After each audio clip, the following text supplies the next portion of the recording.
제가 결혼하신 자매님들께 한번 여쭤보겠습니다.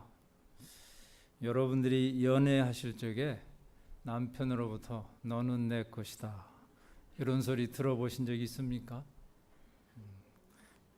그러시다면 그 소리 들었을 때 기분이 어떠하셨나요?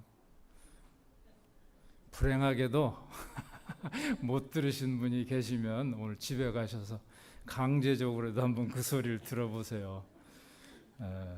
제가 다음 주쯤에 설문조사를 해보면 어떨까 생각합니다. 남편으로부터 너는 내 것이다 라는 소리를 들었을 때 기분이 1번 온몸에 전율이 올 정도로 좋았다, 2번 그저 그랬다, 3번 기분이 나빴다. 여러분은 어디에 체크를 하시겠습니까?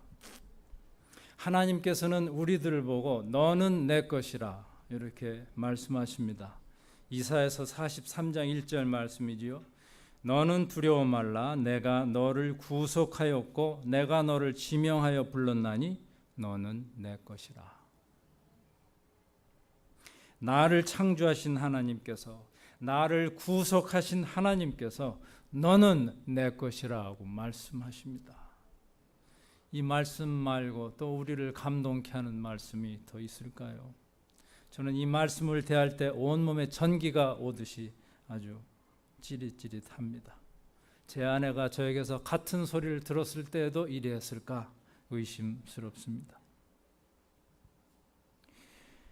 오늘 본문 말씀에서도 하나님께서는 우리들을 당신의 성전이라고 하시면서 또 그 소유권을 주장하십니다. 너희 몸은 너희가 하나님께로부터 받은 바 너희 가운데 계신 성령의 전인 줄을 알지 못하느냐?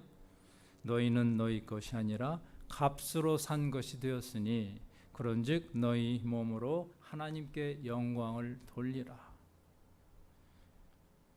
우리는 우리 것이 아니요 하나님의 것입니다. 그리스도의 피값으로 사신 하나님의 성전입니다. 그러기에 하나님의 성전인 우리는 우리가 할 일은 오직 하나님께 영광을 돌리는 일입니다. 하나님의 성령이 너희 안에 거하시는 것을 알지 못하느뇨? 이 말씀은 창조주 하나님께서 피조물인 인간 안에 거하신다는 놀라운 사실을 다시금 일깨워 줍니다. 예수님께서도 이 놀라운 사실을 일러주신 적이 있었죠. 요한복음 14장 23절 말씀인데요.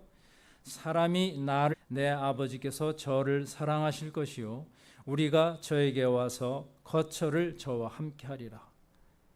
성부 하나님과 뿐만 아니라 성자 하나님 두 분이 함께 우리 안에 오셔서 사신다고 하니 이보다 더 큰 행복이 있겠습니까? 그리스도인은 성령님이 그 안에 거하는 사람입니다. 성령님의 거처가 되는 사람이 바로 그리스도인입니다. 여러분은 자신이 하나님의 성전인 것과 하나님의 성령이 여러분 자신 안에 거하는 것을 아십니까?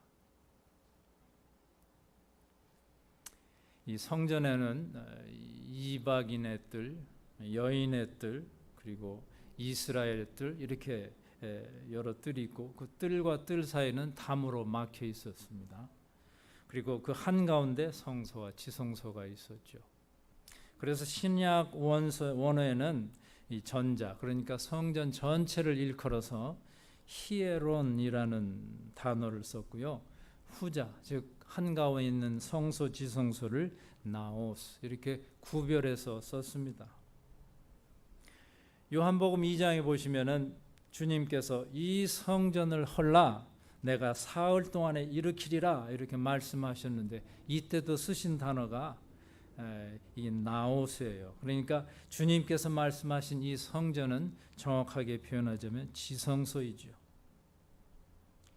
예수님의 몸은 하나님께서 친히 거하시는 지성소이셨습니다.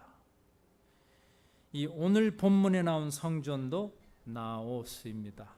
즉 지성소입니다. 우리를 하나님의 성전이라고 할 때 사도 바울께서는 우리는 성전 중에 성전인 지성소다 이렇게 말씀하시는 것입니다. 그런데 여러분, 성령님께서 우리 안에 거하고 계신다면은 그 성령님의 행동 반경은 얼마쯤 되겠습니까? 한국에는 청송감호소라는 데가 있죠. 아주 악명 높은 그런 교도소인데 이 청송감호소의 독방은 겨우 0.968평밖에 안 된다네요. 이 감호소는 일반 감옥과 달라서 중범죄자요. 또 이 사람은 사회 보탬이 안 되는 자라 여겨지는 그 죄수를 가둬두는 곳입니다. 그런 자들은 지은 죄에 해당하는 형량을 거기다 플러스 또 몇 년을 보태가지고 이 감호소에 가둬둡니다. 그러기에 그런 사람은 자신의 형기를 마치고 추록함과 동시에 또 이 감호소로 다시 갇힌다고 하더군요. 이처럼 감호소는 죄수 중에 죄수를 가둬두는 곳인데 이곳의 독방이 겨우 한 평도 안 된다고 하니 한번 생각해 보십시오. 그 안에 갇혀 있으려면 얼마나 갑갑하겠습니까? 그런데 말입니다. 우리는 혹시 성령님을 왕으로 모시는 성전이 아니라 그분을 한 평도 안 되는 감옥에 가두고 있지는 않은지요? 성령님이 자유로이 운행을 하셔야 진정한 성전일 터인데 옴싹달싹 못하게 내 영 속에만 가두어 놓고는 나는 하나님의 성전이다 이렇게 말하고 있지는 않습니까? 만일 그렇게 하고 계신다면은 우리는 오늘 본문 3장 18절에 있는 말씀 그대로 자기를 속이는 자가 되고 말 것입니다. 그래서 오늘 본문 말씀은 잘 이해해야 할 부분입니다. 너희가 하나님의 성전인 것과 하나님의 성령이 너희 안에 거하는 것을 알지 못하느뇨? 믿는 자는 하나님의 성전이라고 하십니다. 예수 그리스도를 영접하는 자 안에 하나님의 성령이 거하신다고 합니다. 죽어있던 영이 하나님께로 온 생명을 받아 거듭나게 되면 그 영 속에 성령께서 거하십니다. 하나님께로부터 난 자, 다시 말씀드려서 그의 영 속에 성령님이 거하시게 된 자는 이제 하나님 나라를 바라보게 됩니다. 그리고 하나님을 아버지라고 부르게 됩니다. 그런데 그런 우리가 기도할 적에 성령님 임하시옵소서 이렇게 성령의 임재를 구하죠. 이런 기도를 들을 때 어떤 이는 이렇게 반문할런지도 모릅니다. 아니 성령님은 내 안에 이미 거하시는데 왜 또 임하라고 하느냐. 여러분들도 그렇게 생각하시지 않습니까? 요한계시록 3장 20절에 보시면은 주님께서 문 밖에서 열심히 두드리고 계시죠.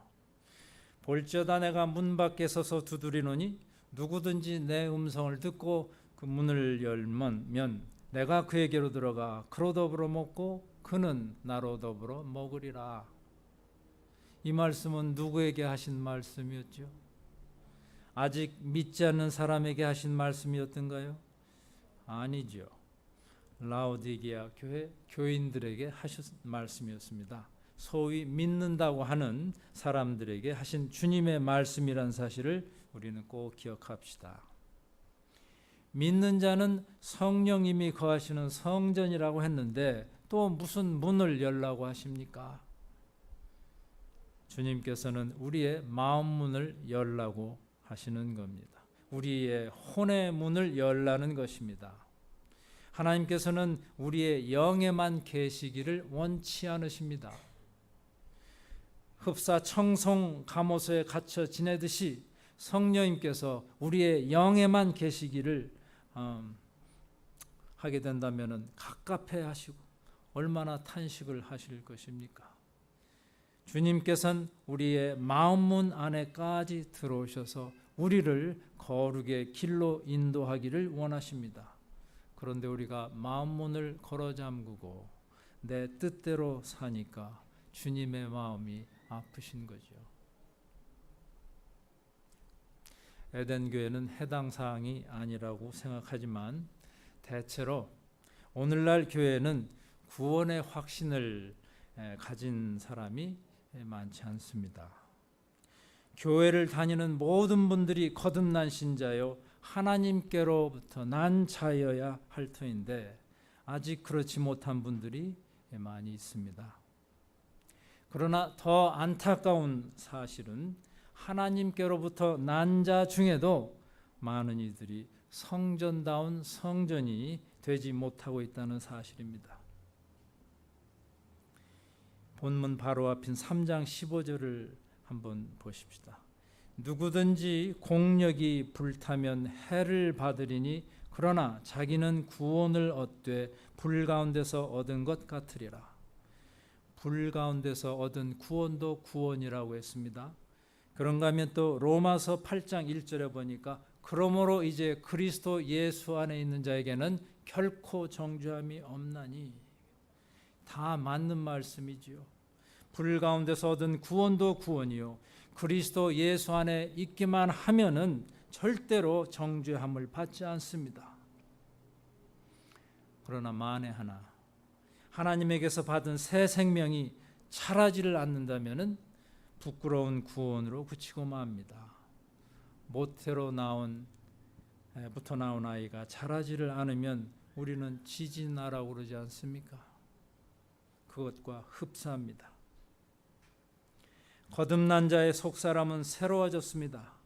이제는 하나님의 성령이 거하심으로 새로운 피조물이 되었습니다. 그러나 불 가운데서 얻은 구원이요 부끄러운 구원만으로는 충분하지 못하다고 하십니다. 정죄받지 않는다는 사실만으로 흡족하지 말라고 하십니다. 하나님의 자녀는 상급을 받는 자가 되어야 한다고 말씀하십니다. 위로부터 받은 새 생명이 자라기 위해서는 늘 하나님과 교제가 있어야 합니다. 하나님께서 받은 새 생명은 죽었다가 살아난 우리의 영이요 속 사람입니다. 그러나 우리에겐 이 영만 있는 것이 아니고 혼도 있고 육도 있습니다. 즉 마음도 있고 육체도 있습니다. 이 영혼육이 모두 성령님의 지배 아래 있을 때 우리는 비로소 진정한 하나님의 자녀로 성장할 수 있습니다. 어떻게 이런 일이 가능하지요? 답은 여러분이 이미 너무나 잘 알고 있습니다. 실천을 등한히 하셔서 그렇지요. 우리의 속사람이 성장하는 일은 말씀 묵상과 기도와 찬양으로 가능합니다.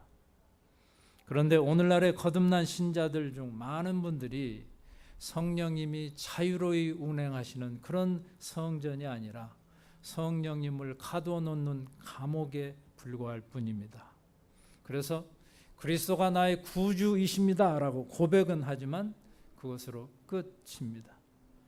갓 태어난 영이 응애라고 하면 한 번 울고는 자라지 않으니 그 삶의 모습이 세상 사람과 별로 차이가 없다는 말씀입니다. 우리는 혹시 라오디게아 교회 교인들처럼 우리 마음 문을 걸어 잠그고 있지는 않을까요? 우리는 우리의 마음 문, 이 혼의 문을 열고 주님을 맞아 드려야 합니다. 우리의 영에만 성령님을 가두어 둘 게 아니라 우리의 혼에도 더 나아가서 우리의 육체에도 불러 모셔야 합니다. 우리 마음 문 밖에서 두드리시는 주님을 맞아들여서 우리의 영뿐만 아니라 혼과 육도 온전히 다스리시는 왕으로 모셔야 합니다. 이제 내 자아는 삶의 왕자에서 내려와서 주님께 그 자리를 내어 드려야지요. 이러한 자세가 성령의 임재를 구하는 자세입니다. 성령의 임재를 구한다는 말로 다르게 또 쉽게 표현하자면 하나님을 찾는다 그러죠. 내 영에 계신 하나님을 내 마음에 모시기를 소원하는 것을 보고 하나님을 찾는다고 그럽니다. 하나님께서는 이렇게 말씀하십니다. 너희는 여호와를 만날 만할 때 찾으라. 가까이 계실 때 그를 부르라. 우리는 가까이서 우리를 만나 주기를 원하시는 그 하나님을 찾아야 합니다. 이 어떤 점에서 하나님은 참으로 이해하기가 어려운 분이십니다. 왜냐하면 그토록 인간이 배반하고 외면하는데도 불구하고 인간에 대한 하나님의 사랑은 여전하시니 말입니다. 강자가 약자에게 이렇게 매여 있다는 것이 신기하기 짝이 없습니다. 루터는 이런 말을 했습니다. 하나님은 사랑의 대상을 찾아 헤매시는 분이 아니라 사랑할 대상을 창조하신다. 그렇지요. 하나님께서는 인간을 만들어 놓으시고 그 인간을 사랑하시고자 하는데 정작 인간은 딴전을 피우고 있습니다. 이러한 인간을 향해서 나를 만나라 외치시는 하나님이 외람된 말씀이지만 애처롭게 느껴지기도 합니다. 인간을 사랑하시며 허둥지둥하시는 창조주를 생각하면 송구스럽기 짝이 없습니다. 그토록 전능하신 분이 고집센 피조물 인간을 사랑하시면서 어쩔 줄 몰라 하시는 모습을 여러분들께서 한번 묵상해 보시기 바랍니다. 그럴 때 여러분은 하나님의 어떤 음성을 들으실 것 같습니까? 너희는 여호와를 만날 만한 때 찾으라. 가까이 계실 때 그를 부르라. 여러분, 지금이 여호와를 찾을 때요. 여기가 여호와를 부를 곳입니다. 예수님도 말씀하셨지요. 구하라 그러면 너에게 주실 것이요. 찾으라 그러면 찾을 것이요. 문을 두드리라 그러면 너에게 열릴 것이니. 우리는 우리로 하여금 구하고 찾고 두드리기를 원하시는 하나님의 그 마음을 헤아려야 합니다. 우리는 우리 안에도 옆에도 위에도 계신 하나님을 열심히 찾아야 합니다. 연인을 애타게 찾듯이 찾아야 합니다. 여러분들은 사도행전 3장에 나오는 성전 미문 앞에 앉은 뱅이 이야기를 잘 아시죠? 그의 다리는 굳을 대로 굳어버렸습니다. 앉은 뱅이는 성전 앞에 있음에도 불구하고 하나님께 관심이 없었습니다. 하나님을 찾지 않았습니다. 오직 지나가는 사람들이 던져주는 동전 몇 잎에만 관심이 있었습니다. 그에게는 성전 앞까지 자기를 옮겨다 주는 사람들이 있었죠. 마음만 있다면 그들의 도움을 받아서 성전 안에 들어가서 하나님을 경배할 수도 있었겠으나 굳어진 다리는 하나님을 만나러 성전에 들어갈 소망을 포기한 지가 오래입니다. 그런데 여러분, 이 앉은 뱅이의 모습은 바로 우리의 모습이 아닐까요? 우리의 마음은 굳어질 대로 굳어져 있습니다. 하나님을 향해 일어설래야 일어설 수 없는 처지까지 되고 말았는지도 모릅니다. 성전 안에 들어와 앉아 있어도 앉은 뱅이의 처지입니다. 하나님께 관심이 그리 많지 않습니다. 하나님께 나아가려고 해도 굳어진 다리가 말을 듣지 않듯이 우리의 굳어진 마음은 좀처럼 움직이질 않습니다. 그런 앉은 뱅이에게 베드로가 뭐라고 했던가요? 은과 금은 내게 없거니와 내게 있는 것으로 내게 주느니 곧 나사렛 예수 이름으로 걸으라. 그러자 앉은 뱅이는 성전에 들어가서 걷기도 하고 뛰기도 하며 하나님을 찬미했다고 그러죠. 이제 앉은 뱅이는 성전의 참 의미를 깨달았습니다. 자신도 하나의 훌륭한 성전이라는 사실을 또 깨달았습니다. 여러분, 예수 그리스도를 믿는 자는 모두가 하나님의 성전이요 하나님의 성령이 그 안에 거하십니다. 신자는 성전입니다. 어떻게 해서 그리 되었지요? 애물단지인 인간을 짝사랑하다시피 사랑하시다가 결국에는 그 거룩하신 분이 비천한 인간의 몸속으로 들어오셨기 때문입니다. 우주를 창조하신 하나님께서 작디 작은 피조물 안으로 들어오신 것입니다. 그러기에 성육신 사건은 인간에겐 엄청난 축복의 사건입니다. 무변광대하신 하나님께서 한 비천한 여인의 뱃속으로 들어가 스스로 갇히셨습니다. 그리하여 마리아는 예수 그리스도의 어머니가 되는 축복을 얻었지요. 그리스도의 십자가와 부활의 사건으로 말미암아 우리도 마리아와 똑같은 축복을 얻었습니다. 성령님께서 우리 몸속으로 들어오신 것입니다. 그리하여 우리는 하나님의 성전이 된 것입니다. 여러분께서 잘 아시다시피 이 예배당은 하나님의 성전입니다. 아무리 허름해도 하나님께서 거하시는 귀한 집입니다. 그런데 이 예배당 안에는 또 작은 성전들이 있습니다. 예수 그리스도를 구주로 고백하는 자들은 아무리 부족하고 모자라도 하나님의 성전입니다. 그러니까 우리들은 성전 안에 성전인 셈이죠. 질그릇과 같은 우리를 성령님이 찾아주시고 거처를 삼아 주심으로 우리는 더 이상 하찮은 질그릇이 아닙니다. 그 안에 보배를 담은 귀하고도 귀한 질그릇입니다.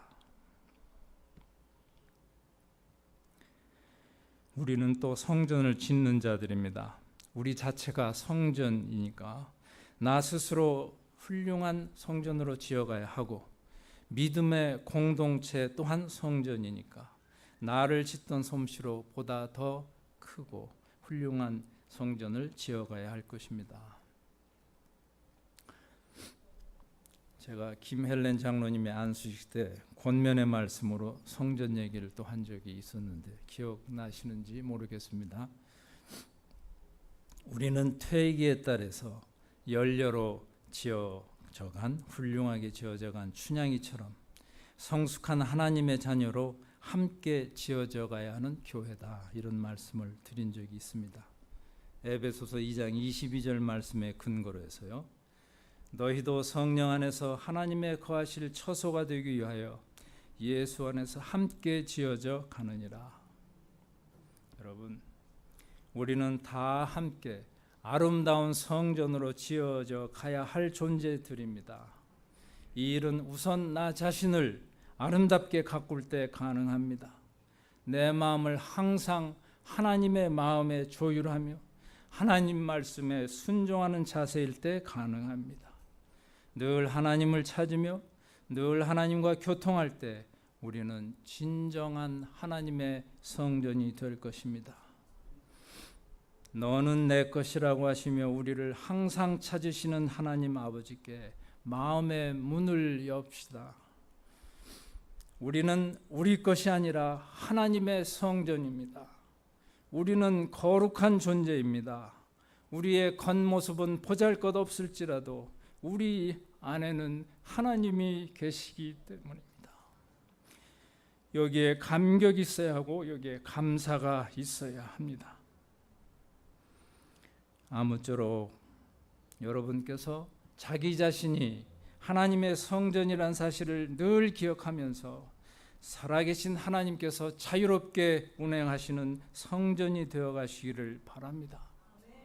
내 안에 계신 그리스도의 품성이 저절로 나오는 성전이요, 저절로 분이 사겨지는 성전이요, 자연스럽게 사랑하는 성전이 바로 우리가 이루어야 할 목표입니다.